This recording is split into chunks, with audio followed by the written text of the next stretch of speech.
AMHचे स्त्रवण वयात आल्यानंतर सुरू होते, म्हणजे साधारणपणे 12व्या वर्षापासून हे हार्मोन्स रक्तात सापडते. कारण 8व्या ते 13व्या वयापासून अपरिपक्व स्त्रीबीज वाढू लागायला सुरुवात होते. AMHचे प्रमाण हे स्त्रीच्या वयाच्या 25 ते 33व्या वयोगटात साधारणपणे सर्वाधिक आढळते आणि वयानुसार हळूहळू AMHचे प्रमाण घटत जाते.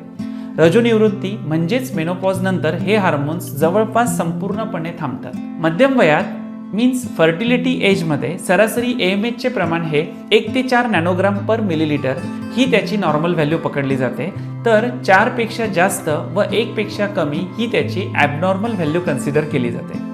PCOD या आजारात अपरिपक्व स्त्रीबीज हे ॲबनॉर्मल पद्धतीने व अधिक प्रमाणात वाढू लागतात, त्यामुळे ओव्हरीजला आणि गर्भाशयाला सूज देखील येते.